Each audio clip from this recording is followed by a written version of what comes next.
People like me are aware of their genius, so-called, at 10, 8, 9. I always thought why has nobody discovered me?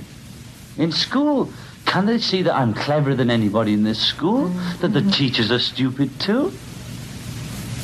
All they had was information which I didn't need to give me. I used to say to my auntie, "You've thrown my poetry out, and you'll regret it when I'm famous." And she threw the bastard stuff out. I never forgave her for not treating me like a genius or whatever I was when I was a child. It was obvious to me. Why didn't they put me in art school? Why didn't they train me? Why would they keep forcing me to be a cowboy like the rest of them? I was different. I was always different. Why didn't anybody notice me? Well, tell us about your LP, John. Seems not to be as jolly as your last ones. As jolly as what? Well, all the rest of them. Well, such as... Revolver, Sergeant Pepper. Oh, well, that was the group effort, you see. Well, do you reckon you're the sad member of the group? Well, I wouldn't say that they're all particularly much happier than me, but they might emphasise the happier side, that's all. Are you thinking of doing a jolly album?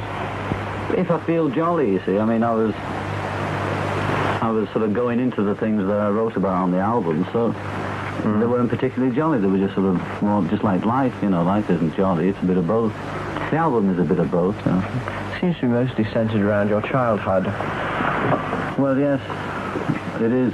But that's true, Kenny. Very good. But the thing... Oh, he susses his facts, this interviewer.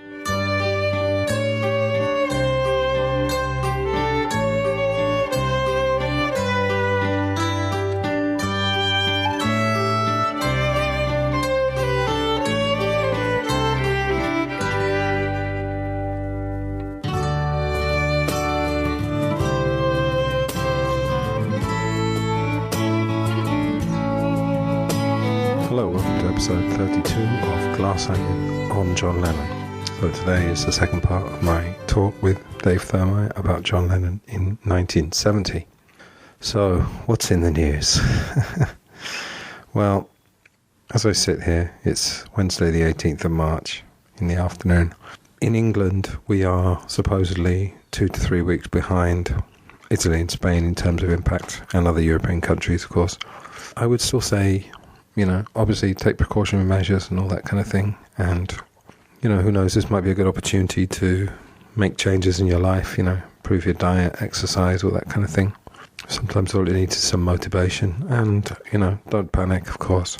It seems that a certain amount of this is inevitable, of course. And the fallout, you don't even want to think about it, really. Even when things get back to relative normality, you know, the economy is really one of the main things that may be very different afterwards. But anyway, you know, this is a situation where you can only do as much as you can. And I thought I would just carry on with my podcasting schedule because, you know, it's an online thing and, you know, maybe a bit of entertainment might be welcomed in these times. Anyway, just best wishes to anybody who's listening to this and their families, and, you know, stay safe, take precautions. Don't forget to try to get on with the things in your life that you can get on with, of course. Even if there is social distancing, you know, you can still be with your family. In Beatle news, in Beatleland, of course, we've had the announcement of the Peter Jackson Get Back, Let It Be film, album, whatever it turns out to be. So it's going to be September that the new cut of the film will be in theatres. Robert Rodriguez of Something About the Beatles already done quite a lengthy 2-part podcast about this called Memo to Peter Jackson. So Peter listens to it. But yeah, it should be very exciting. I'm waiting to see the clarity of the picture, you know, because we've had grainy versions of the Let It Be film on bootlegs for years. I'll just comment on that as it unfolds, as we get more and more news. Just one more thing before I get to the content of today's show. We have a loyal listener called Paul Killingly from Australia who regularly emails me to give feedback on the shows. And I offered that if there's anything he wanted to say, I would read it out in the air. So this is what he wrote to me. Like all of the listeners to Anthony's podcast, I'm overly affected by John Lennon. My biggest fascination is why. For context's sake, I was born a month after Julian in May 1963. Though I remember hearing the odd Beatles song on the radio in the 1960s, I first really heard the Beatles watching the cartoon on Saturday mornings in the early 70s. Audio and visual equally important. In the late 70s, as I pursued my heavy addiction with golf and cricket, they sound like healthy addictions there, Paul, I was reacquainted with the lads via my sister's Red album. I played it after rounds of golf when I stayed at her house. Then I saw in a book in a shop telling their story. I thought I'd buy it, and that was it. I was hooked. I gave up my golf pro apprenticeship and picked up a guitar. 40 years later, after a lifetime of playing Beatles songs for a living and spending a small fortune on their mini biographies, I'm still baffled. Why is it so compelling? I'd understand it better if it was only me, but there's an army out there, some in their teens, 50 years after the event. John Lennon, with all his contradictions, good bits, bad bits, charisma, talent, laziness, hyperactivity, charm, and unpleasantness, remains the person I most wish I could be, even if just for a lazy 10 or so minutes. Very nicely put there, Paul. We've talked obviously a lot about all the adjectives you could use to describe this man, and he does get more and more compelling as time goes on.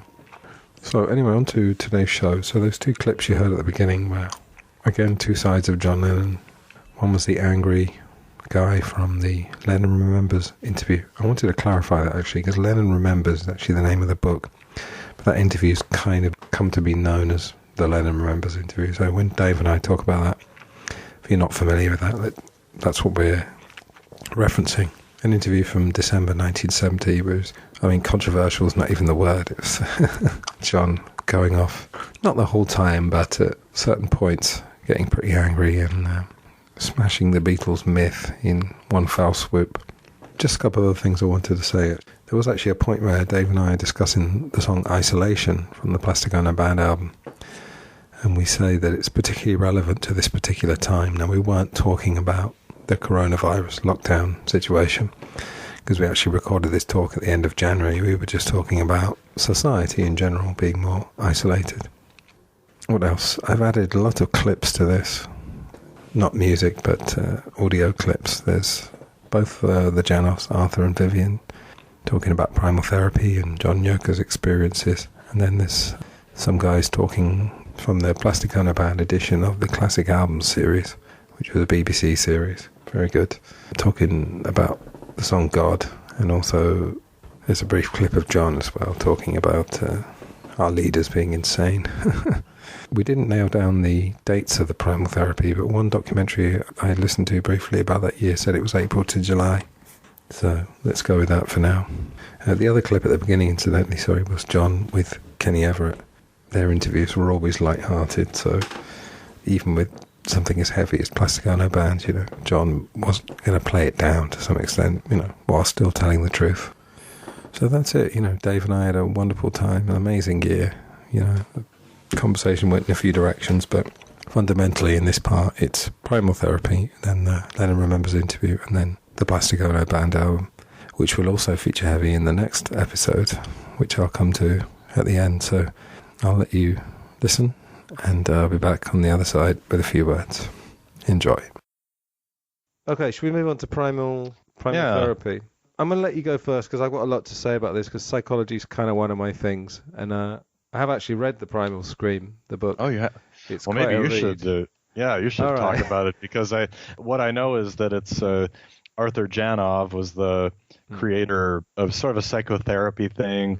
It was very new by the time that John and Yoko went through it, because I know the book was published actually in 1970, and the whole idea is kind of going back and reenacting or trying to get through your childhood repressions of trauma or pain or something like that. Is that kind of the gist of it?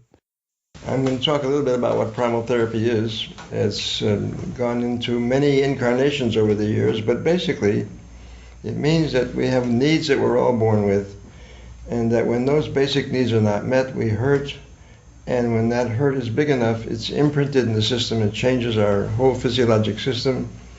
And then what our therapy does is go back to those early brains, the hurt brain, and relive the pain and get it out of the system, because meanwhile the pain is being held in storage and just waiting for its exit, so to speak.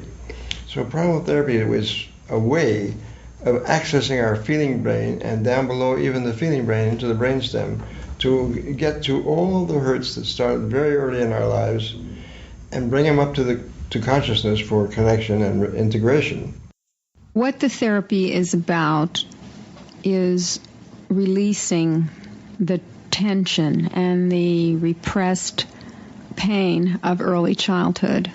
And that release comes about in the therapy through talking about your life, crying about the pain, and sometimes people do shout or scream, but I really try to get away from the idea of screaming because that's not the usual thing. People usually cry about pain. It's the only place I had. That was mine. That was safe. I saw an interview with his wife. I think her name was Vivian. And she talks about defense mechanisms. And, you know, we recognize defense mechanisms as a certain behavior that's trying to mask a real feeling, right?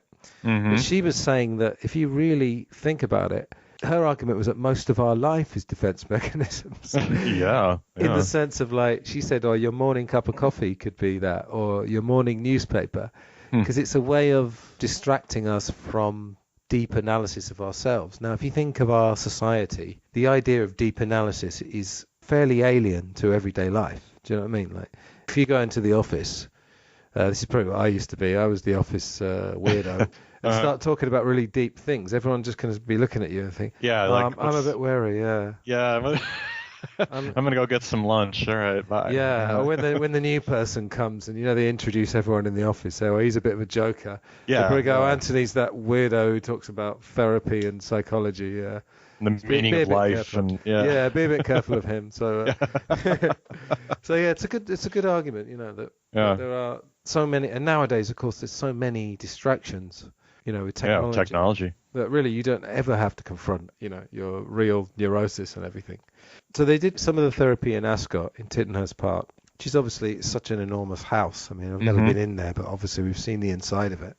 Yeah. And that was probably a good place because it's a huge space. Most of it was white, wasn't it? Yeah, it was. So there's no like real bright colours to distract you. So they did some of it then, and then they did it in LA.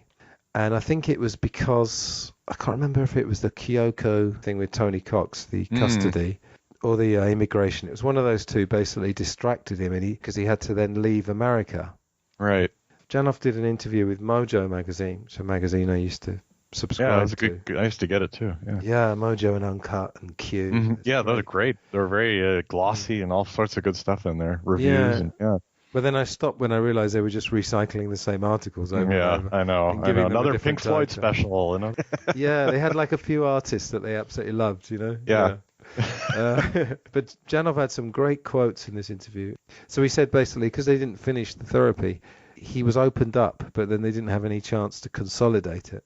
You know, if you think that, like, you know, this course would be like 2 months of opening yourself up, letting all your neurosis come out, and then like 1 month of consolidating it and trying to put you back together. Wow, right. And he didn't do that part. Basically, that's what Janov said.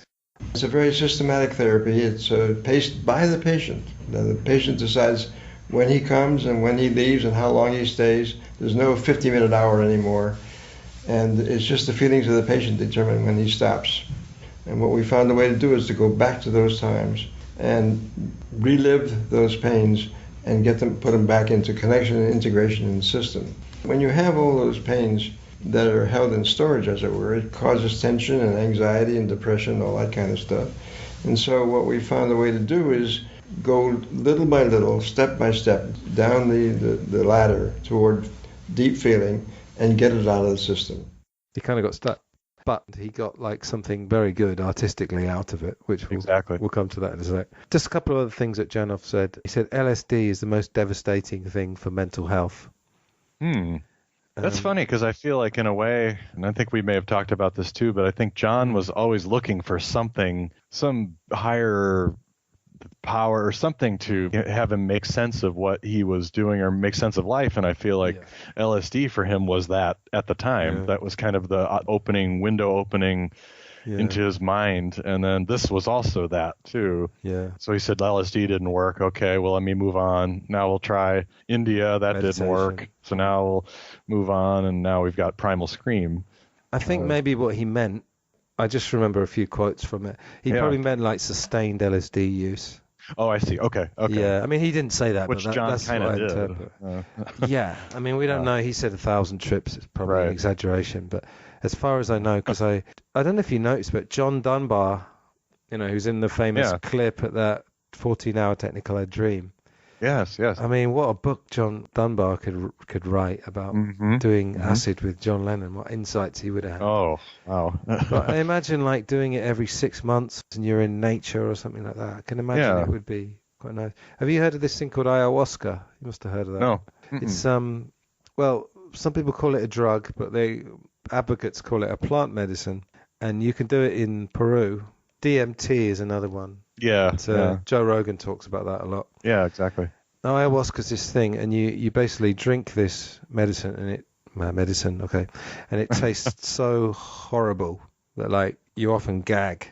And really bitter and awful. Yeah, it's very, very bitter, but in a way that's almost the thing. And you go on this trip, which is the most intense exploration of all your demons and all your fears. And some people make the mistake of, I actually met someone at a group, like an activism group years ago in London, who'd done it like in a flat in London. And I was like, well, you really need to either be in like, if you're going to be in London or in England, then go to like a country house. A country house or something where you're very far away. But the place where it's very famous is Peru. And you go to a retreat and it's all very controlled in the best way possible, these people are experienced, they know what's going to happen. And there are some videos of it, but it's one of those things that some people do like once or twice a year, and it kind of clears out the cobwebs in a very kind of intense...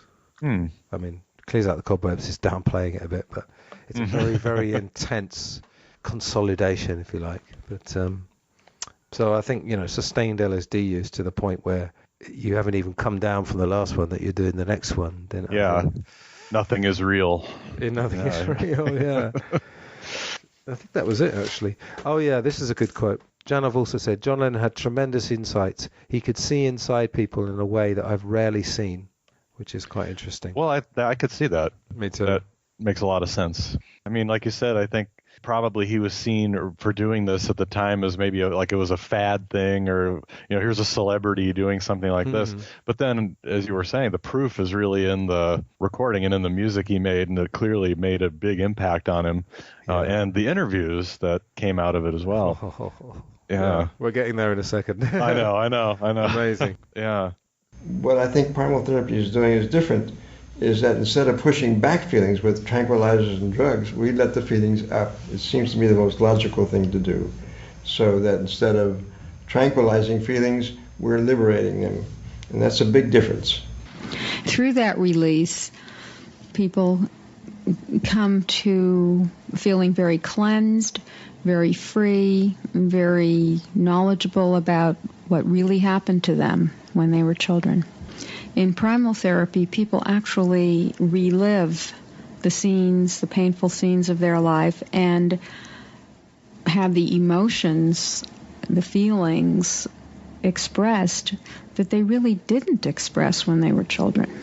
And that's the big difference, and that's what is so therapeutic. I had a quick listen through to our last talk, episodes 6 and 7, and we didn't really have a topic actually last time, I don't think. No, that's right. Very, very loose topic, but it was great. One of the things we said was that people like Lennon and Dylan, maybe they realised that so much of life or society is bullshit, basically. They realised that earlier than most people. At young, high school age, probably, they figured it out. Yeah. Well, John Lennon might argue that he figured it out about age 6 or something. That's true, maybe even earlier, I know. Do you remember that quote? He did an interview with Victor Spinetti when there was a stage version of In His Own Right. And Spattered in the Works, I think. And John Lennon wasn't actually acting in it, but he was there with Victor Spinetti. You know the famous interview where he says society is run by insane people? Yes. And I'm liable to be put away.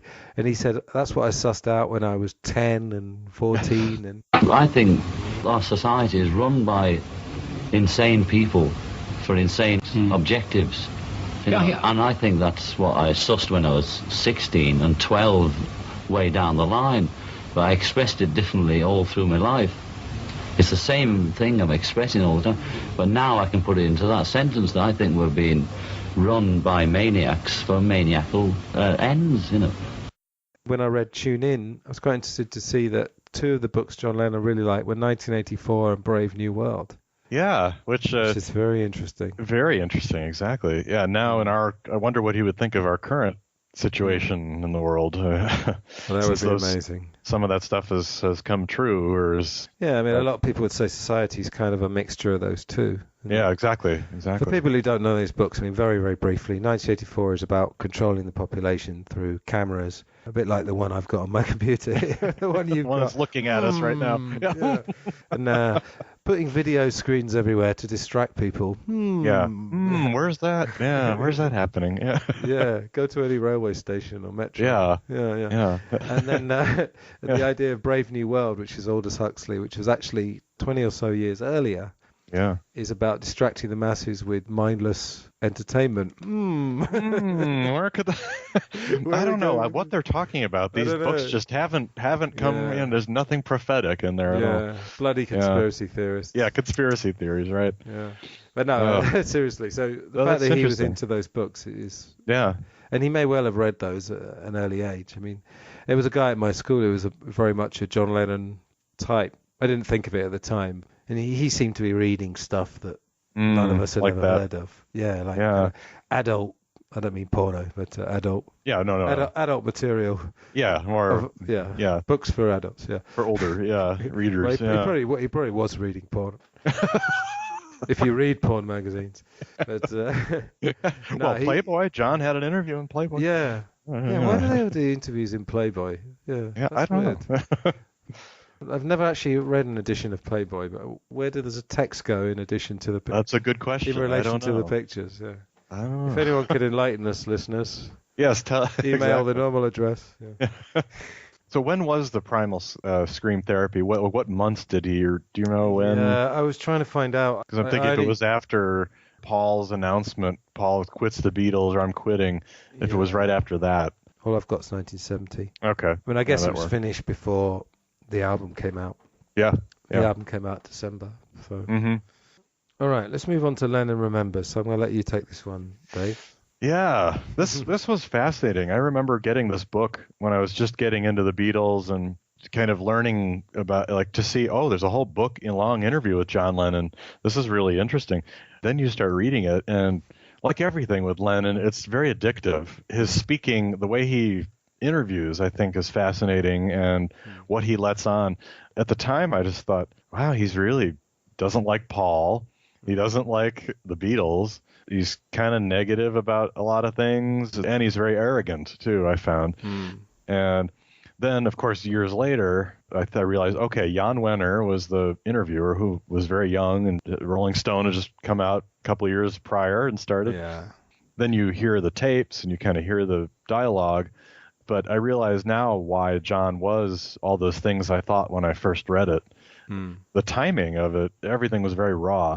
And I think he was just lashing out and had no benefit of context that he would have 10 years later in Playboy interviews. It had just happened. And so, it seemed natural that he would bash Paul. I think the quote was something about, Paul hasn't done his good work yet. I heard that first album and it's not good, and George, all I hear is Jesus and Krishna, and Ringo's great, and then I don't play the guitar, I make it fucking howl. I remember that quote. Yeah, and just kind of real negative about a lot of things about the whole Beatle experience. That was the most humiliating experiences, were all those for me, like sitting with the governor of the Bahamas because we're making help, and being insulted by these jumped up middle class bitches and bastards who would be commenting on our working classness, and our manners. And I was always drunk like the typical, whatever it is, insulting them. I couldn't take it. It would hurt me, so I would go insane, swearing at them and whatever. I'd always do something, that would...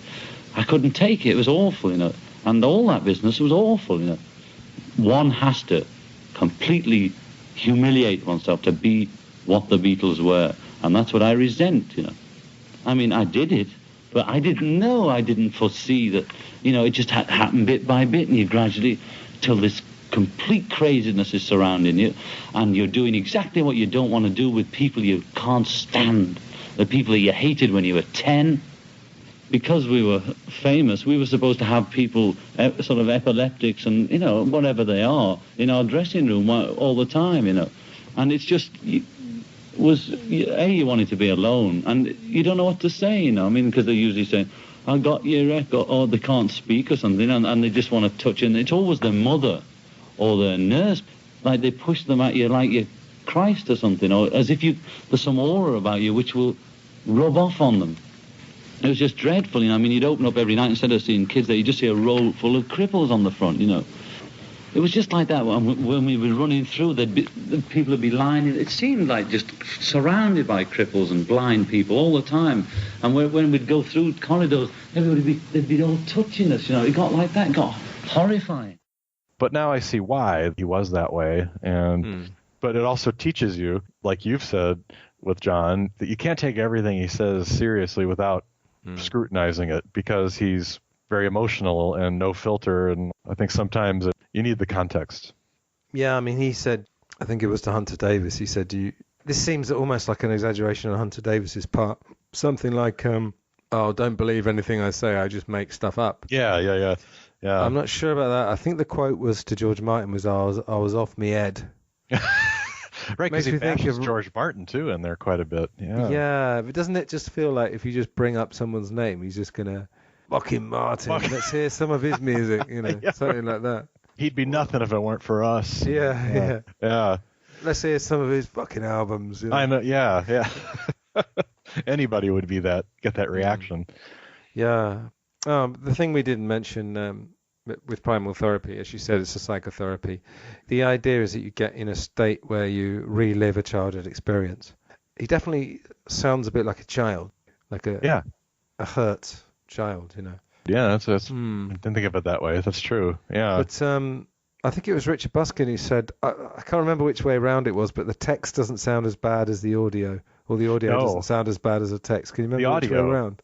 Yeah, the audio doesn't sound as bad, because I remember some years ago you could listen to, or you maybe still can get it on iTunes or wherever. Yeah, it is. Yeah, it's still there. Yeah, I remember actually listening to the interview, and it was, to me, much more revealing. It didn't, it's like in an email. If you go, sometimes you don't get the context or the emotion behind an email, and sometimes you take it, someone's not actually trying to be sarcastic or mean, but you take it that way. But if they were talking to you, you would get it. And I think that the interview doesn't sound quite as bad as when you read it, when he looks like he's arrogant and hurt and lashing out and making fun of the whole Beatle experience. Well, you've almost answered your own question about how he'd get on with social media. Can you imagine the trouble he'd get into on Twitter? God. Oh, my God. I always think of kind of Liam Gallagher's a bit of a watered-down John Lennon. I don't even mean that as a big criticism. I just don't think Liam Gallagher's got the insights of John Lennon, but he's got the sort of... What's the attitude or the kind of posture? But can you imagine? John Lennon would spend so much of his time on Twitter apologizing for lashing out on, and hoping you could delete. I suppose you can delete tweets, but you can't. People can't unread them. Our president does. So. He does. Oh my God. Yeah, it'd be interesting.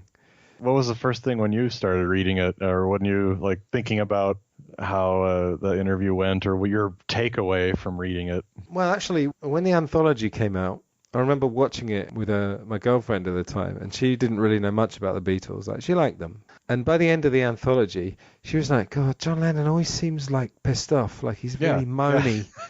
And then moany. Yeah, moany, yeah. And I thought, but a lot of the quotes come from that one interview, don't they? That's right. So when I read it in print, I don't think I was too surprised. I don't know. I don't think maybe I read the whole thing. I don't think I had the Lennon Remembers book. I think I had extracts of it. Mm-hmm. And then when I got it on iTunes, it didn't seem too bad. Yeah. What it seems like with the audio, it's almost like he's quite calm for a bit, and then a button gets pushed. Right. And he kind of goes off, and you can hear his voice changing. Mm-hmm. And then he kind of calms down a bit. And, I don't know. I don't think I was too surprised. Mm-hmm. But do you think think the Primal Scream helped bring out these emotions? Yeah. Well, I think it was better. One thing I meant to say, actually, to segue, is that two things came out of the Primal Therapy. And the first one was the album, which we'll get to in a sec. and then this interview, I think the album is a much better thing for him to have got out of the therapy, because he's channeling it in a very measured in a good way. Yeah. Way. You know, a fantastic album. I'll give you my opinion of it in a sec. But Oh, yeah. I think he must have been like really embarrassed when he read this back or heard it back. I mean, he must have been. Mm-hmm. I mean, it's a remarkable way to promote your album, isn't it? Yeah. My band are fucking, you know. The only good stuff I've done is what I just recorded, and the rest of it before, I don't listen to any of that. And Yeah. I don't know whether you ever listen back to your old shows or you think about your lectures you do or stuff like that. When you are in the wrong frame of mind, you can think, oh, I'm not being honest, you know. It's true. As a teacher, you find that, don't you? Definitely. You kind of, when on the days where you just can't, you're in a really bad space, but you've got to do it. You come home and you kind of think, you know, I'm such an actor, you know, I'm just up there acting, and I can't believe I'm up there, saying this stuff. Yeah. We have a guy called Stephen Fry. He's known in America, isn't he? I think Fry? so. Yeah.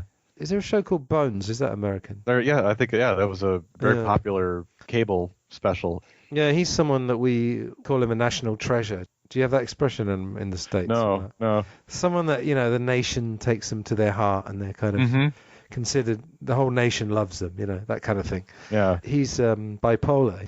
And when he presents stuff, because he's quite upper class, he can come across as quite smug and self-satisfied. Like he says, whenever he has his picture taken, he can just feel his features going into a smug pose as soon as the camera's about. And he says, I can't help it. I don't want to do that. On this bipolar show, he was talking about, at the same time while I'm presenting this show, there's a voice in my head saying, you're an absolute C word. Like, you're a worthless piece of shit. What are you doing? Yeah. You know, at the same time as he's doing this. I think we all have that to some extent. Sure, of course. Yeah. Oh, yeah. But what I was going to say was that I think in that kind of mindset, then John Lennon could say, you know, the only honest things I ever did was in the Beatles was Help and Strawberry Fields and I'm a Loser. You know, and he was pretty intellectual and he was continually feeding his head with knowledge. So by the end of the 60s, I'd say he was pretty highly intellectual, highly knowledgeable. You could look back with a bit of embarrassment at like the lyrics any of Ticket to Ride. I think he liked the sound of it. You know? Yeah. So it's not that what he says isn't truthful, but it's just he must have been slightly embarrassed. I think so. Yeah. That's a good point. What do you think of Jan Wenner's questions, or the way, like John as the interview itself as a thing? Because I know he published it later, I guess, without telling John, or as a book, and that's when it really became even more he didn't popular. know about that. Yeah. Right, because it was published in Playboy like the next January 71, wasn't it? Would have been extracts, I suppose. Yeah, extracts, yeah. Was it serialization or something? Yeah. I'm not sure. Do you think he was goading him, or? I don't know. Yeah, I think some ways. It was very influential. I mean, it was very powerful stuff. Yeah. I think Jan Wenner would probably say that he was just letting him go, you know. Yeah. Letting him express himself. But I mean, Jan Wenner was known as a fanboy, wasn't he? Oh yeah, totally. What they call now a fanboy. A fanboy. Oh, absolutely. Yeah. Because John was on the cover of the first Rolling Stone. That's right. The Gripweed. Yep, photo, the Gripweed look. Yeah. Yeah, and then Jan Wenner even promoted Two Virgins as well. I think they had that on the cover, didn't they? Yeah, one of their conceptual covers. Yeah. Yeah. I'd probably have to read it or listen to it back. I'd like to do that, actually. There's a few that I'd like to listen back to, like the Andy Peebles 1980. That's another one, right. So, I mean, he does exaggerate. It's a bit like, I mean, How Do You Sleep is really very similar. Actually, if you wanted like a musical encapsulation of this interview, How Do You Sleep would be fairly good, wouldn't it? Yeah, like a lot of barbs and a lot of then some subtle things and digs, and I think that's probably true. And then he mentions, you know, Satyricon. Yeah, I haven't actually seen it, but it's I like Fellini, but my dad's Italian, so I've watched a few Fellini in my time. But the idea of the orgies and everything, and of course that's the thing that's never really been explored. You know, you know, even in the anthology they decided we'll talk about drugs, we won't talk about sex, but actually, the most graphic account of that is an Australian documentary called something like When the Beatles Drove Us Wild or something. Oh, yeah? They talk about it, yeah.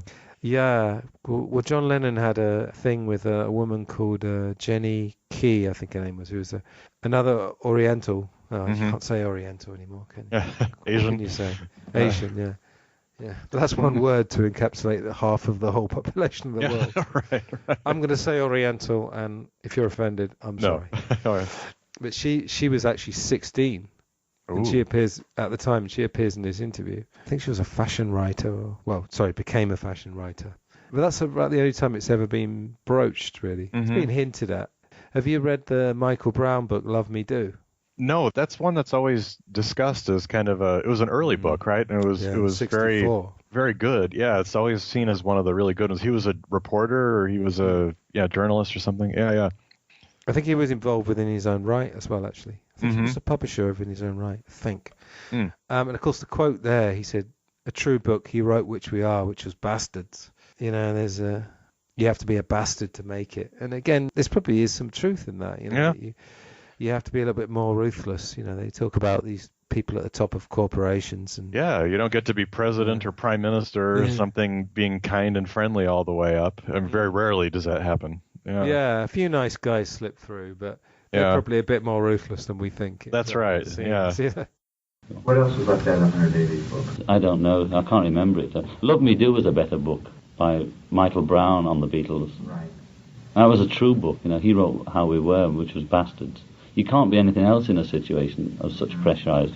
And we took it out on people like Neil, Derek, and Mal. And that's why underneath their facade they resent us, but they can never show it, you know, and they won't believe it when they read it if it's in print, etc. They took a lot of shit from us because we were in such a shitty position. You know, it was hard work and somebody had to take it. You have to be a bastard to make it, man, and that's a fact. And the Beatles were the biggest bastards on earth. Like Alan's Christmas card says, "Yea, though I walk through the valley of the shadow of death, I will feel no evil because I'm the biggest bastard in the valley," or something. Everybody wants the image to carry on. The press round with you want to carry on because they want the free drinks and the free hooers and the fun. Everybody wants to keep on the band going. It's satirical, and we were the Caesar. Who's going to knock us when there's £1 million to be made? All the handouts, the bribery of the police, all the fucking hype, you know. Everybody wanted in, you know. Don't take it away from us, you know. Don't take Rome from us. Not a portable Rome. That's true. Where we all have our houses and our cars and our lovers and our wives and office girls and parties and drink and drugs. Don't take it from us, you know, otherwise you're mad, John. You're crazy, you know. Silly John wants to take all this away. Yeah, who knows? We don't know all the day-to-day stuff of these people. Absolutely. Okay, should we go on to the album? Yeah, let's talk about it. So, all right.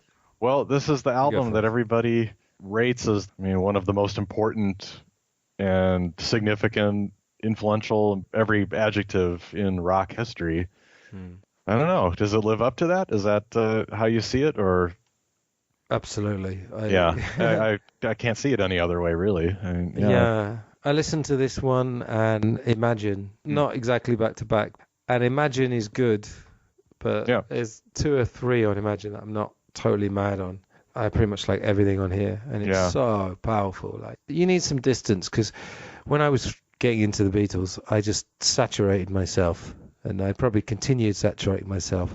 But now, because I don't really need to listen to the music very often, because it's all in there. We know it. We know it. And I like listening to new versions, like the White Album box set. It was dynamite. So I hadn't heard this for ages, and I listened to it, and it's just fantastic. It is. It blows you away almost. It really does. I just love it. Where does it rank? So with his studio albums, you got this one. It's a little tricky because obviously New York City and Double Fantasy and Milk and Honey are all half an album, really. Bit with Yoko, right? Yeah, but they say, Walls and Bridges is kind of confessional. Yeah. And I do love Walls and Bridges, but it just sounds, almost musically, everything sounds sanitized compared to this. This is just so groundbreaking.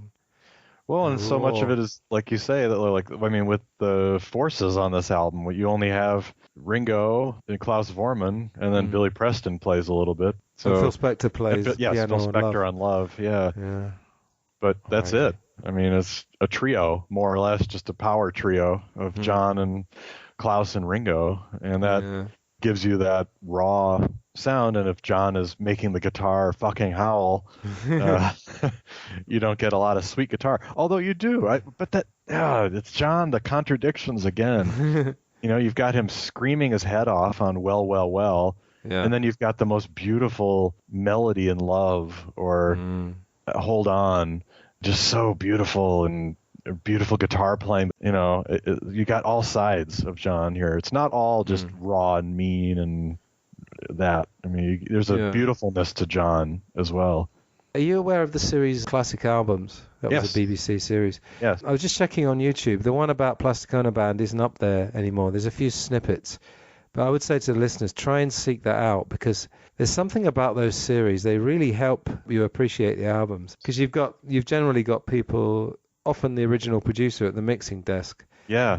And they'll say, "Oh, this is the piano isolated, and then this is the vocal." And that's so awesome. Yeah. Klaus Vormann was in it. Yeah. And, They just love Klaus Vormann's voice, like his spoken voice. It's so soft and kind of heart. Everything he says is heartfelt, you know. Yeah, you can imagine saying, "I'm going to go off to the toilet," and you can make it sound profound, and you know. So, no, I love. Yeah. I included on my Ken McNabb show. There's a little clip of him at the beginning of part 2 of the show, and it's him describing the Toronto Klaus live piece. Yeah, Klaus. Yeah. He's going, "John Lennon hasn't been on stage for years, and he came on stage and it was fucking amazing," and stuff like that. He's brilliant. I just love him. He is amazing. I'm going to reach out to him this year. I'm going to get him on the show. Yes. I'd love to get him on the show. Got to. Of course, the amazing thing about it is that it's apparently, isn't it, John, Yoko, and Phil Spector are the producers. But Right. Surely Phil Spector didn't have too much to do with this, because... No, you know, we talked about in the All Things Must Pass, that was hardcore Phil Spector. So what did he... They do get credited, all three of them, don't they? Yeah, they do. Yeah. Just looking here. Produced by John, Yoko, and Phil Spector. Mm-hmm. I mean, it's a weird album to have 3 producers, considering how stripped down it was. Right, So yeah. perhaps Phil was responsible for the echo, although John's always had echo and reverb on his voice. Can you imagine if, like, in a few years, we suddenly discover there was a secret that there's a wall of sound version? Like, every single song on here has got 9 violins and 4 drummers. 15 guitars. And... Yeah. Can you imagine if that suddenly emerged? Something tells me it isn't. People singing background. And yeah. That would be hilarious. Well, I mean, Imagine is also a Phil Spector album, and do you find much more in that? I guess it's got more polish, I guess, but there's still it's got the echo like Imagine the song has. The echo. It sounds like Phil Spector with the strings and the orchestration and stuff. The strings, I think. But, you know, that Gimme Some Truth documentary. Yeah. John seems to be the one in charge. And it's funny when Yoko's kind of instructing Phil. I always love those bits. I know. There's Phil, just relax. Just relax, you know. Relax. Whatever she's saying to him. I love it. I'm coming to find Yoko more and more entertaining. She is entertaining. Not in a patronizing way either. No. She's so eccentric. I just love eccentricity. So. This album here, if you're going with the Primal Scream idea of pulling out repressive memories and things, I mean, it starts right if you just go through the songs track by track. You really, starting out with Mother, that was a song I used to not like very much. I felt it was kind of monotonous to listen to because it's very plodding. Ringo's really plodding on it, but then that ending just saves it with the Mama Don't Go, Daddy Come Home, and the building and the voice screaming, and it just so pulls at you. I mean, it really I think it's been improved as well, like the sound quality. Yeah. I think there've been a few remasters, whether they've not official ones, but I mean, it's a mood thing, isn't it? You know. Yeah. Got to get into a certain headspace. Yeah. If you listen to the Primal album, the Plastic Ono Band, that is a very deep central pain for him, is loss and separation. The similarity between all human beings, when you come down to the bottom line of their early pain, you're going to see people making the same primal statements. And I think John's primal statement, or one of several basic ones, is, "Mother, you had me, I never had you." Maybe I would say mine differently, as, you know, "Mommy, hold me. Daddy, play with me.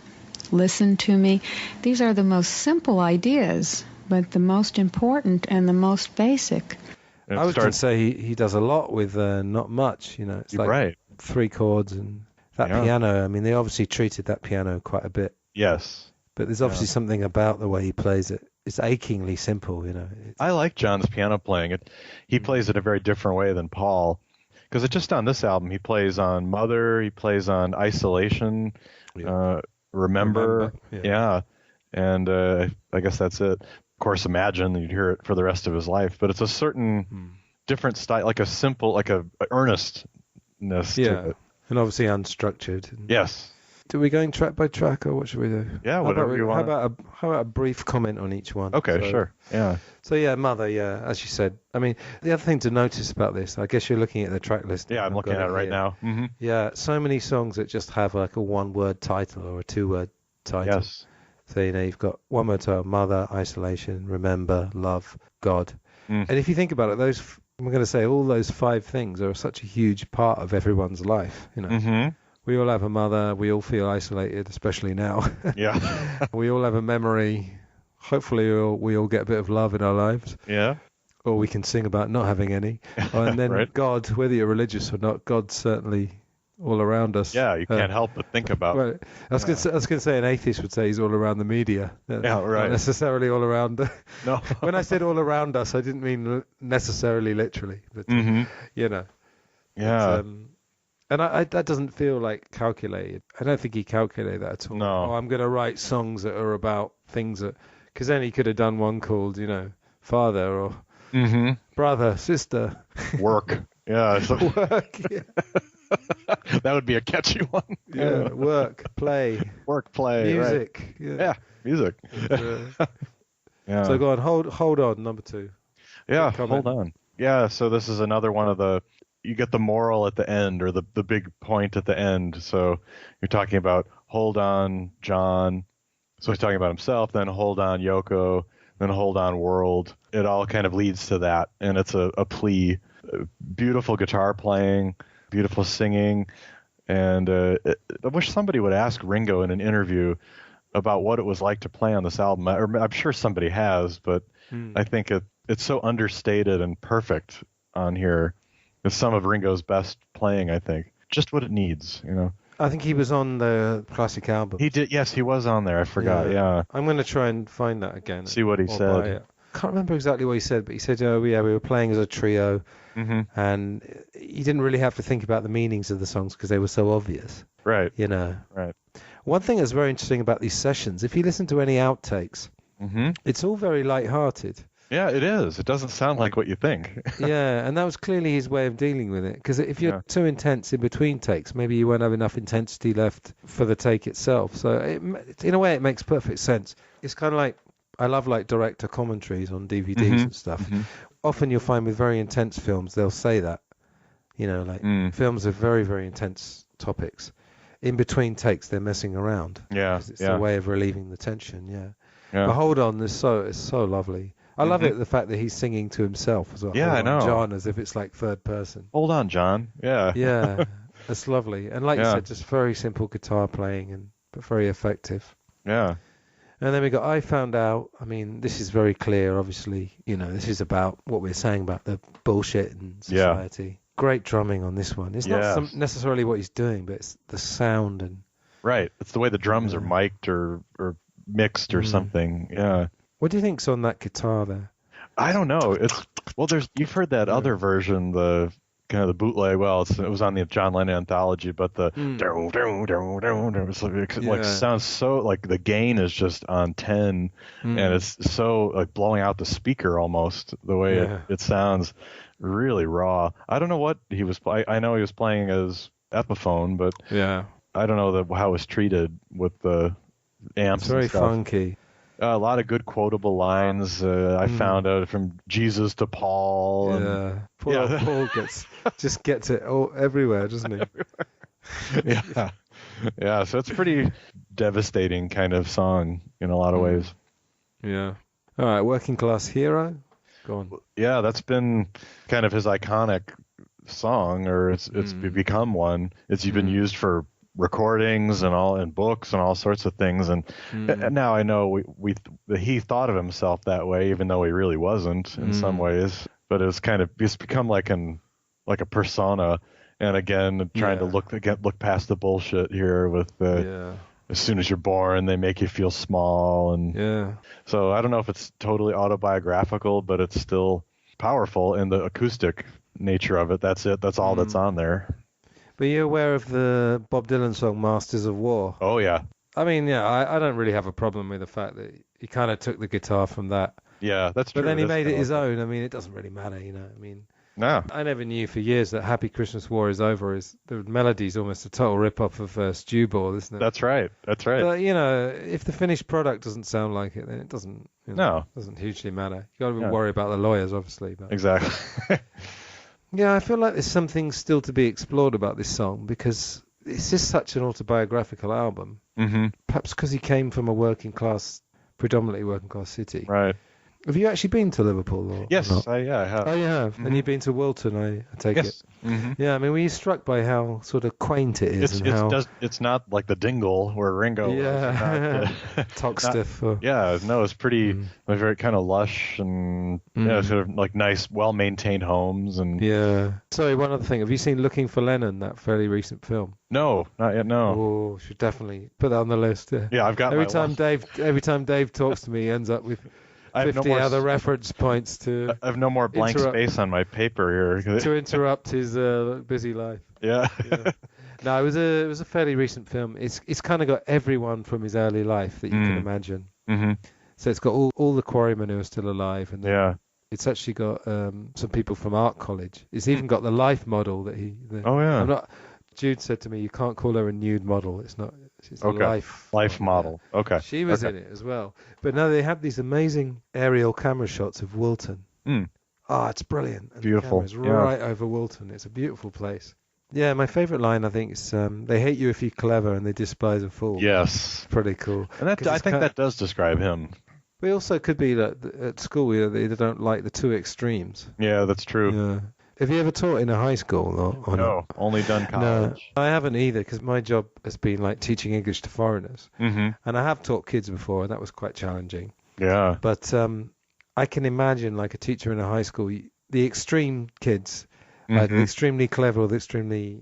Like the cut-ups or the... Not clever. Yeah. They're both going to give you more trouble than the kind of middle of the road Right. student who just more or less does what he's told, you know? Yeah. So I can see that, but... what I love about this album is that the bitterness is there, but it's controlled and it's a bit more easier to take. Yeah. I don't know if you know Robin Hitchcock. He's also a songwriter. Yeah. He's a very good talker. Like he's brilliant at analysing stuff. I think he did a show about this, and he loved this album, and he described it in such amazingly poetic terms. Okay. Yeah. Isolation. Yeah. This is very, very clever because it's, for anyone who plays the piano, it's a D chord and then he just moves his little finger up. So you've just got the little finger going up semitones. Yep. Very John Lennon as well, because Pete Shotton used to say that whenever we watched him playing the piano, because he was kind of a lazy style, he would just kind of move single fingers around, feeling for something interesting, you know? Mm-hmm. I just love this, you know. Just a boy and a little girl trying to change the Oh, world. yeah. Just makes you want to cry, you know. It does. It's beautiful and memorable. The licks, the bo-do-do-do. Yeah, yeah. The little piano licks. Bluesy, isn't it? Yeah, very bluesy. Yeah. But just that people say we got it made. Yeah. That Don't voice. You know they're so afraid. That's it. Yeah. Oh. That was very good, Dave. Oh, great. Thank you. Lovely. I remember actually gives you last chills. time I was on, I was saying we should try and do a song. But I know. Can we try and do that in the future? It would be fun. Yeah, absolutely. Live on Skype.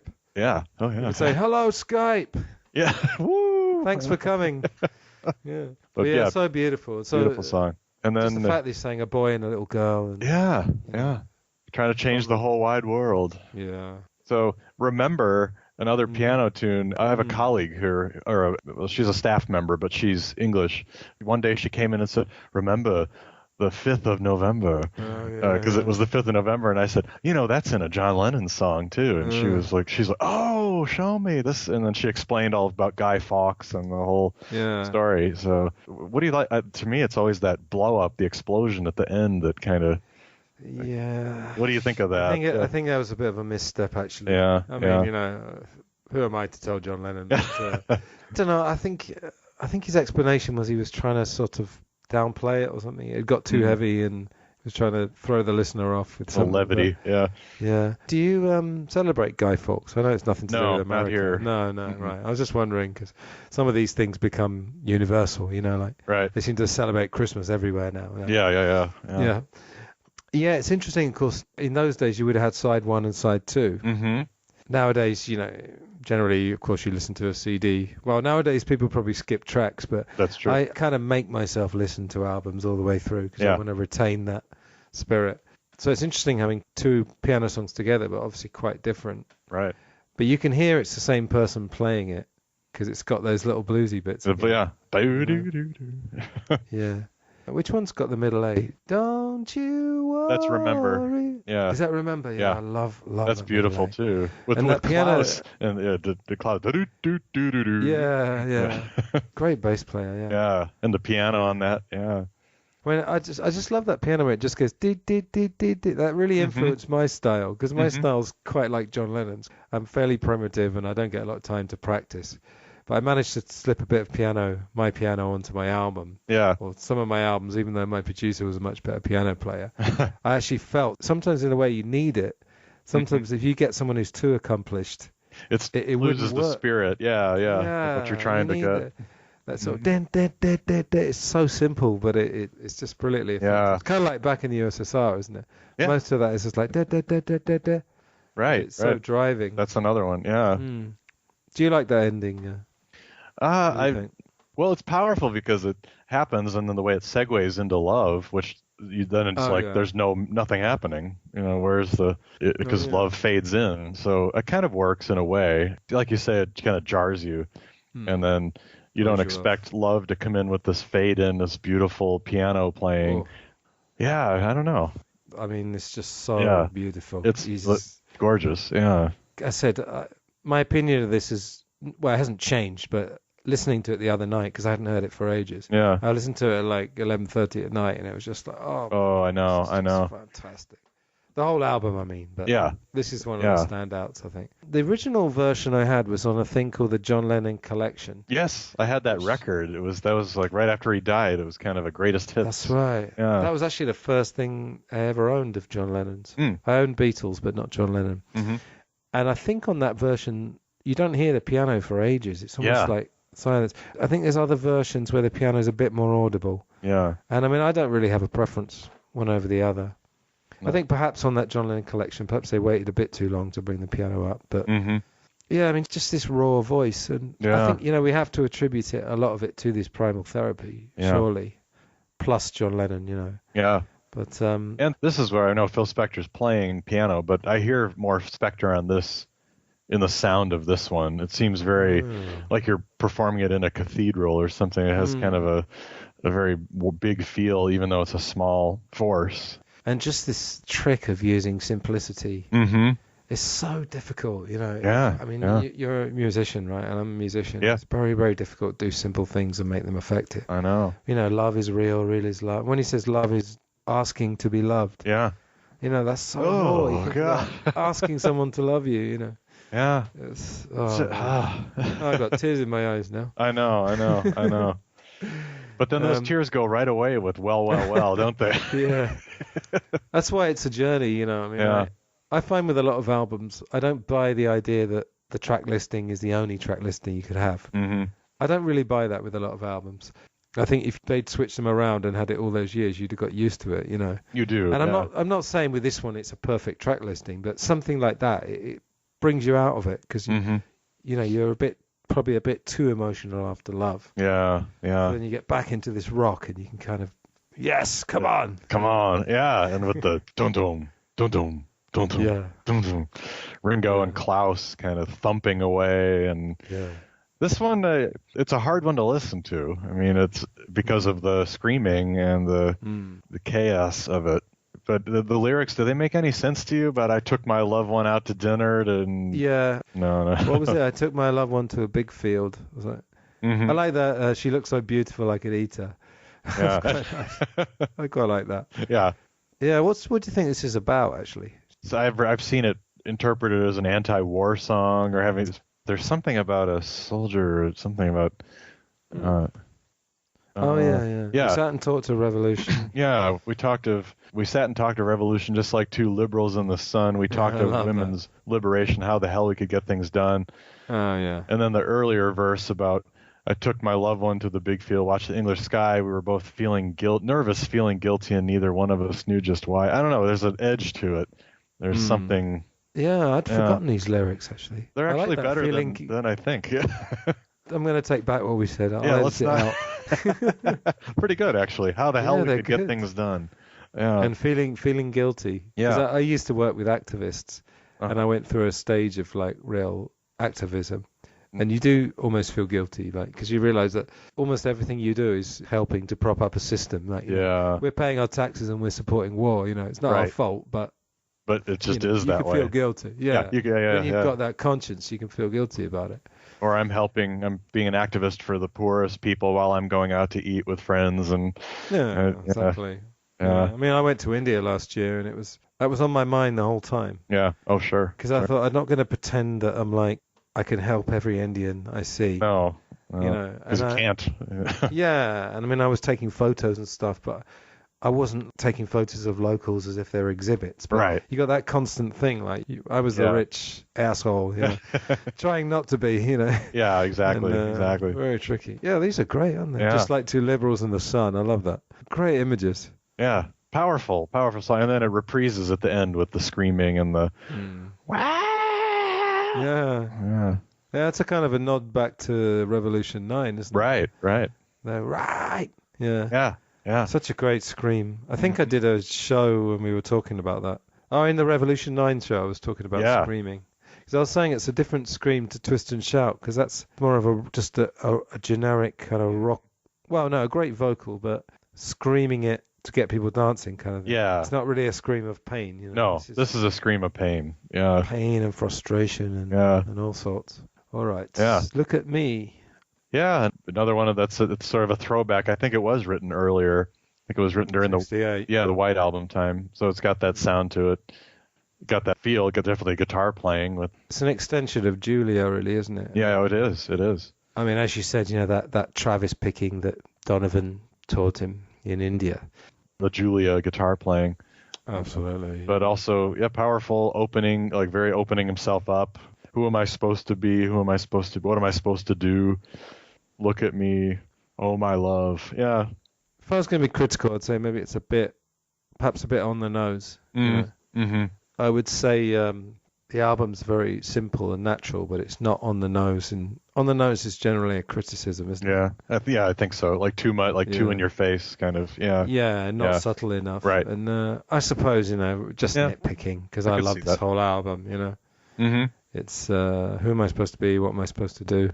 Kind of echoes of How the next year. Right. Yeah. And I'd say it's slightly lesser, but for this album, slight. Yeah. For this album, that's not that much of a criticism. Yeah. And then we get to, I mean, this is just genius. This just gets better and better the more I hear it. God. I remember being in high school. We had to, as a high school freshman, we had to pick a song and analyze the lyrics in high school English, and this was the one I chose. That was a little ambitious for a high school freshman to try to figure out what was going on in this one, and I still don't really know God as a concept by which we measure our pain. I mean, that's a tough thing to analyze or try to make sense of, to me. I can't remember what he said about that, because I guess he must have discussed these songs in the Lennon Remembers. What is your concept of pain? I don't know what you mean, really. Well, on the song God, yes, it starts off by saying God is a concept by which we measure our pain. Well, pain is the pain we go through all the time, like you're born in pain, and pain is what we're in most of the time. And I think that the bigger the pain, the more gods we need, There's a tremendous body of philosophical literature about God as measurement of pain. Oh, I never heard about it. See, it was my own revelation. I don't know who wrote about it or what anybody else said. I just know that's what I know. Yeah, I felt it, you see. So when I felt it, it's like I was crucified, So I know what they're talking about now. Yeah, it wasn't really a promotional interview as such, though, was it? No. It was going off so much. But he did an interview with Kenny Everett, actually, about this album. And it's very interesting because obviously it's very light. Mm-hmm. Him and Kenny had this great rapport. But it's not flippant, you know. Kenny Everett was almost saying like, "Oh, John, you're very self-analytical on this one, aren't you? What's that all about?" It's that kind of thing. And so John's kind of being a bit flippant because that's what the audience is expecting. But he does talk about it. Yeah, I don't understand what that line exactly means. No. But you could kind of understand in a roundabout way without knowing exactly, you know. Mm-hmm. But this is one, I think we even talked about this when you were on the show last year. He takes the doo-wop. Oh, So yeah. in the key of G would be G minor, C, and D. It is. But I used to play this song, actually, and the chords get flipped around constantly. So one bit is C to G, G to E minor. Mm-hmm. So he's flipping them around. It's very, very clever. And also he's taking... So simple, again. Yeah. And he's taking, for anyone who doesn't know, the doo-wop is basically you use these 4 chords and you can get lots of songs. You can play like Please Mr. Postman and You Really Got a Hold of Me and all those. Right. Stand By Me would be a very famous example. I think the listeners should just listen to it, really, instead of... I can't tell you anything that you wouldn't know. But. No. I mean, all those things that he doesn't believe in anymore. Well, obviously the big ones you think of are, the last few of them. Yeah, well, he's got Elvis. Yeah, let's say, I think like Elvis, Zimmerman, and the Beatles. Yeah, I think he hadn't really been believing in Elvis for a long time. No, know, as early as probably he said since the army. Which is, right. Elvis went in the army in '58, I think. Yeah. But I think it's brilliant calling him Zimmerman and not Dylan too. That's a Dylan would be too obvious. That would be too on the nose. So you got Zimmerman. Like, who is that? If you don't know who Bob Dylan's what his real name is, then you wouldn't know who it is.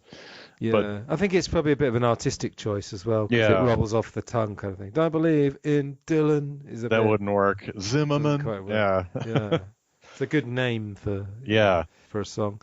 And then he goes through all these things like Gita, which is a reference to the Bhagavad Gita book. What are the other things? Buddha. Buddha, yeah, of course. Kings, yeah. That's very general. Yeah. He also mispronounces the I Ching. He calls it I Ching, too, which I like. I always heard it as Aching, actually. Oh. And I was like, what the hell's Aching? Aching. And I read it. I read it. It's like, what's that all about? There's actually 2 pianos on that. Yeah, John and Billy. Yeah, I guess John was playing the simple. You'd have to guess Billy's doing those licks. Yeah, the cool, the good stuff. Yeah. Yeah. He was on Let It Be, and they got on real well. And Billy loved the band, and they loved Billy. John actually said, "Come on, Billy, do a little of your gospel piano. It's about God, So he inspired him to do something about his, something that's his upbringing. Billy learned piano playing and organ playing in church.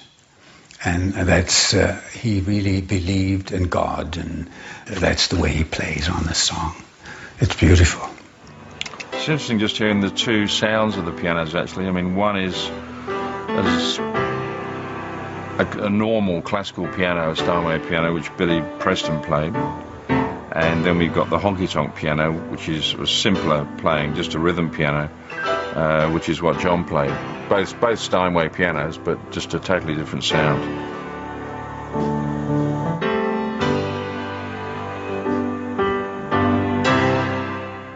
Another thing, actually, Ringo did talk about this song. If you notice, all of Ringo's fills in the I Don't Believe In, they're all slightly different from each other. Yeah, that's true.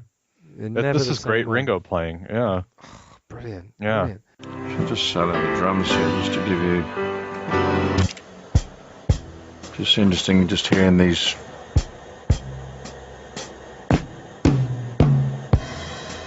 And the fact that each one of these tom fills are all different. I've never done a fill the same twice. Because when I do it, it's where I'm at that moment, And so if you want to then re-record that track, I'll do a fill in that space, but it won't be the same.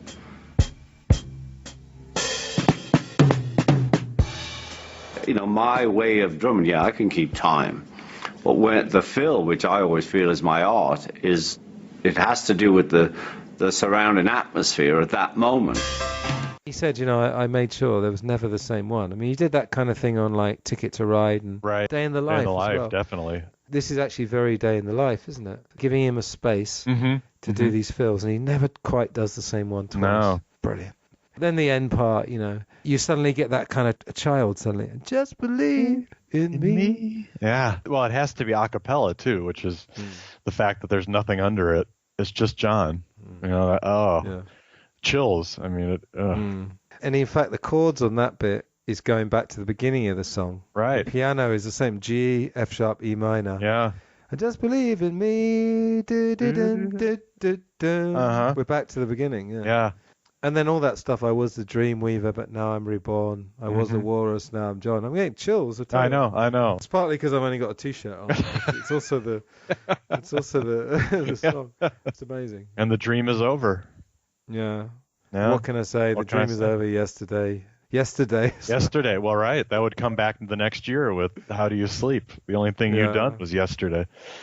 You could imagine him saying, I don't believe in Maca. Dun, dun, dun, dun. That's in one of the bootlegs somewhere, I'm sure. Yeah, someone just said, you're not going to let Paul off the hook, are you? No, I know. Believe in Maca. Yeah. That would work well with a little extra spite to it, too. A little. Yeah. I've done like in the Scouse accent or something. Yeah. And then we get to, finally, this did haunt me when I first heard it. Yes. Oh, my God. My mummy's dead. Well, it sounds like it's disembodied. Like it's, it's part of it is the way it's recorded with it. Sounds like it's, from 1920 or something. And it's, John is even a real person singing it. It's haunting in its production or lack of. Exactly. Well, that's becoming quite, I'm not going to say the word trendy, but people are going back to those old records and quite enjoying this lo-fi thing. Yeah. But again, like raw is not the word. I'm trying to imagine like when he came up with that. Yeah. Because I don't know if I told you earlier, but Dan Richter was on my show, and he was their personal assistant. He was saying that John just had this creative thing going all day. Like he was always surrounded by newspapers, and Fred Seaman said he had an electronic buzz going the whole time. So it's just constant. You can imagine that somewhere in that.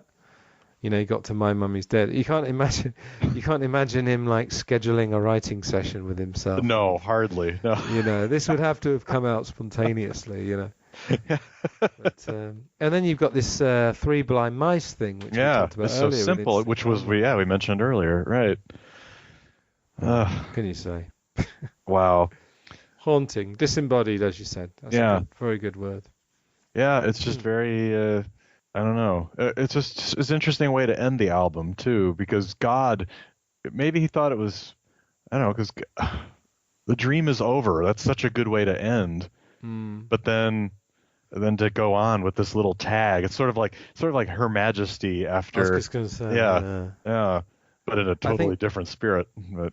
Yeah, I think because it's short. I think if he'd done a whole song, it would have broken the spell too much. But this is so short and it's so repetitive. Short.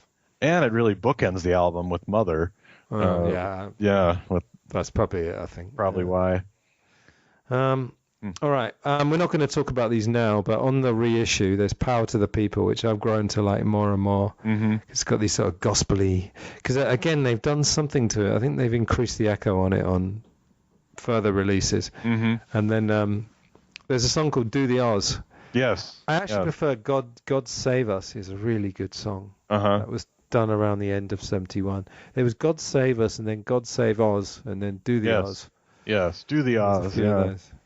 But I like that sound he had, gospel voices and that kind of thing. Yeah. But, wow. I know. What a year. For John. Wouldn't it be amazing to be alive then, anyway? I know. Yeah. And it's not a huge criticism to say he went downhill from here, but I think there wasn't really. This is the pinnacle of this type of confessional / stripping yourself bare. Yeah. Well, I will say, I will actually say it is in a way. The rest of his career is sort of downhill. Same with George in a way, who peaked also right at this time, and I think it was that electricity maybe of the Beatles breakup, New Horizons, new stuff going on, that they were just so fertile, so full of ideas and at their absolute intellectual and musical peaks, that it couldn't help but, as you get older and more established and kind of do your thing, it's hard to recapture that. All of them have great albums after, but something about this time, I don't know, with the Beatles breaking up and going off on their own and doing all these things, it was like a perfect storm of stuff happening to create this. And of course, I forgot to say, actually, the Lennon Remembers interview was recorded on December the 8th, 1970. Oh, wow. So how about that for a weird, eerie thing? Yeah. And of course, you've got the Lennon Remembers and then the Playboy interview that you said. Yeah. As his sort of bookend yeah. interviews. And then you've got, I mean, Double Fantasy, it's quite personal in the sense of, he had 5 years to sort of write about, if you know what I mean. Right. But if you compare the rawness of this with Double Fantasy, whether or not you believe that Double Fantasy is actually what his life is like, I think it was one aspect of his life, but I think there was plenty of darker stuff going on. Yeah, yeah. In 1970, I feel like John could just be really extreme. I feel like he'll be wonderful and touching, like on Love or certain songs like that, and then just slap your face when he's talking. If you bring up the wrong thing and snap at you and be really volatile, I have a feeling at that point. I'm just looking at those pictures in Lennon Remembers, the pictures when John's wearing the overalls with he's got this cut hair like we talked about earlier, and the shaved. Like he looks kind of menacing in a way. Kind of like, I'm not going to put up with anything, and don't piss me off. Kind of, yeah. I think it's the look. I think it's the look in his eye. Yeah, that's the eyes. Yes, the cover. Yeah, the cover alone. Yeah. Yeah. Isn't it the ones where they're by a tree? Yes. Yeah. That's the cover. They flip for Yoko's album. Which I know it's a whole different subject for a different day. But I think it's still pretty raw, though. I'd still recommend listening to Yoko's. It's not so easy. I mean, this is raw. Yeah. But compared to hers, it's very accessible. Yeah. There's still songs and lyrics and a little more, traditional. Didn't she have Klaus and Ringo? Yeah, it's the same group. Yeah. And then John on, the same group, exactly. Yeah. Wow. Brilliant. Yeah. Wow.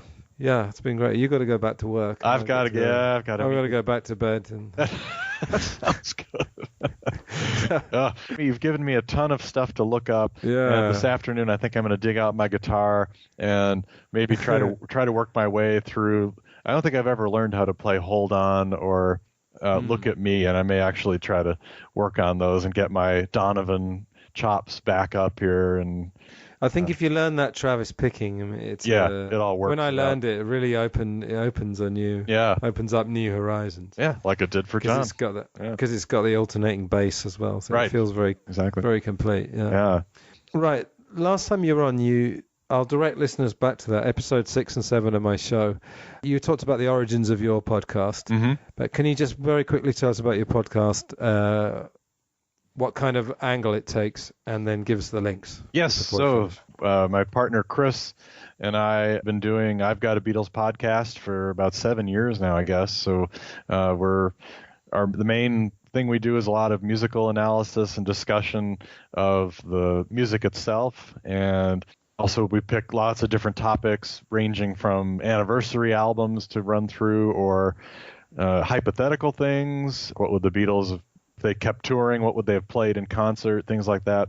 And then just as interviews as well. We've had lots of different people on the show, and we just have a lot of fun laughing and trying not to take ourselves too seriously, and realizing that there's a lot, the Beatles make you feel good in a lot of ways, and there's a lot of fun in the Beatles too. It's not just being academic and serious all the time. Sometimes you have to laugh and have a good time and kind of look at all the funny things in the Beatles as well as the serious stuff. So, but yeah, you can find us at I've Got a Beatles podcast at Podbean as the site, or on iTunes, or anywhere else you look for podcasts. And yeah, we have a good time with it, and just a lot of fun to keep talking about this. Amazing. We thought we would start, maybe you think this way too.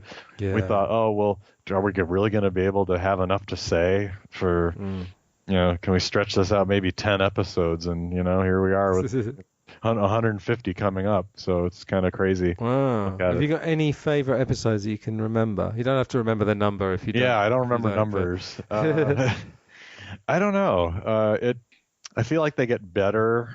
It's hard to listen back to your really early stuff but yeah, I like some of our hypothetical ones. Some of our series have been fun, looking at gigs, or we have a series called Songs Under the Microscope where we dig into one song with lots of different angles on it and different cover versions, things like that. Ah, that was it. Yeah. So those are fun. That's a good series.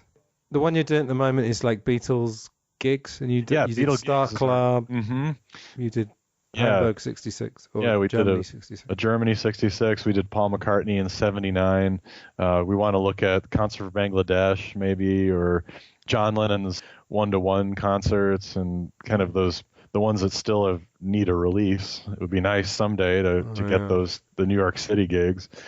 But it's fun to kind of take a different angle and look at things because there's so much. And I don't know, sometimes we find that the listeners get bored of the solo stuff if we dig too geeky into Ringo's solo catalog or something, and they really want the Beatle stuff.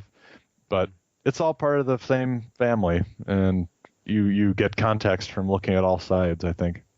Yeah. All right. Lovely. All right. Well, thanks a lot, and sure we'll do it another time. We'll do 1971 or I don't know. Yeah, who knows? Anytime. And thank you so much for having me and continuing on your great work and keeping us giving us other perspectives on John, because it's there's so much with fascinating figures. I had a American history teacher who I had to write a paper on Abraham Lincoln, and I said, "Oh, it's nothing to say," and he said, "No, there's always something to say about Abraham Lincoln, or about fascinating people who have so many angles and layers, and John is certainly one of them." So keep up the good work on your end, and thanks very much. Yeah, look forward to listening to it. Yeah, it's the flaws and the contradictions. Yes, yeah, absolutely. And I think John Lennon's appeal, I've kind of thought about this a lot, and I've analysed it, and I think it is that there's something in him. We didn't have a life like him. No. Not many of us have a life as extreme as his. Oh. But there's obviously something relatable and identifiable. Mm-hmm. Maybe we all have little bits of his life. Yeah. He had it all encompassed in one life. Yeah. And only years. Really, 20 years of adult life. That's all packed pretty in. Amazing. All right, just stay on the line for a second. Okay. Let's keep in touch, and I'll let you know what how things are going here as well. So. Okay. Brilliant. All right. All the best. Cool. All the best. See you later. Bye. Thanks. Bye. So there you have it. Thanks a lot to Dave for being Glass Onion's first returning guest. Really enjoyed that conversation, and I'm sure he'll be on again in the future. So just to tell you, really, the future as I see it, the very next episode is going to be looking at John Lennon's best and worst 5 songs, according to me and my guest. It's a kind of a swap cast, actually. And that's Jason Barnard from the Strange Brew podcast. So perhaps have a listen to his work before you listen to us. As I've told you before, I've been stockpiling episodes, and I just wanted to share with you actually the next few which are coming up, as well as some of my other podcast activity. So John Lennon Best and Worst, as I said, then a show about the assassination of John Lennon, and then I'm going to do some kind of follow-up to that, because I've got lots of notes. And then I've already recorded a show for Real Britannia about how I won the war, so that's going to be an episode of the show as well. And then I'm speaking to Robert Rosen soon, and then I'm talking to a professional psychotherapist about John Lennon's psychology. That was one of the original ideas, because this was going to be quite a psychology-based podcast. I suppose it's sort of pop psychology, if you like, analysis, but to actually get a professional in would be pretty cool. And then in addition to that, I'm appearing on some film podcasts. Real Britannia, talking about an old British movie starring Stanley Baker. Then I'm going to be doing shows about Raging Bull, Lolita, Rope, one Scorsese there, one Kubrick and one Hitchcock, and then possibly one about Nowhere Boy, or that may be one of my shows. I won't go through all the list of other potential shows for this year, but suffice it to say that there's still going to be plenty more. I'll see how much I want to do my general podcast. But this one will obviously continue in one way or another, looks like, for a few months at least. So let us see. All right, that's it. I'm going to let you go now. So I might see you in a week or so, it might be slightly later, but we'll be back very soon with John Lennon's Best and Worst Songs with Jason Barnard from the Strange Brew podcast. So check him out beforehand. All right, all the best. Thank you very much for listening. Take care of yourself in this extremely weird time. And best wishes. Goodbye.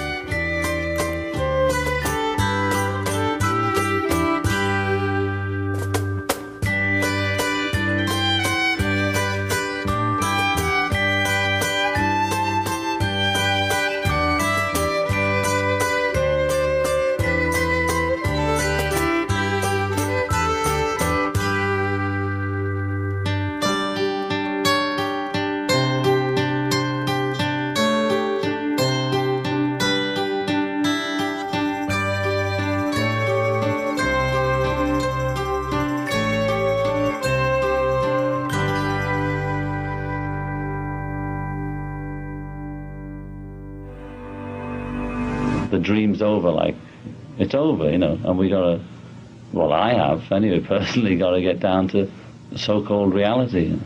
And that's like one of the key lines in that record. The dream is over. The Plastic Ono Band LP is the extreme, because you really have John just talking the way he feels. He was always brave. He would put it out there, and the consequences sometimes were very harsh, but he would always put it out there. You know, and that's why you could not love him. It's John Lennon at his most pure, and we've lost him. You know, we lost him in 1980, and we don't know what we would have got had he lived, but we know what he gave us when he was alive. And this record is just so incredibly personal. It was the biggest statement he could possibly make. There are no compromises in it. You know, there are some beautiful things, but they're not the result of wanting to make something pretty. The only thing in the world that lasts is that which is real. Plastic Ono Band was real. He was naked in front of his pain, you know, just straight and naked. And it was right there all the time. And he had to deal with it. Some people deal with it by drink and this and that. He dealt with it by writing songs. Luckily for all of us. You know, I wouldn't like to be interviewed on a lot of records. But this I don't mind, because it's a beautiful record, and he was a beautiful man, and, you know, I'm privileged to feel he was my friend.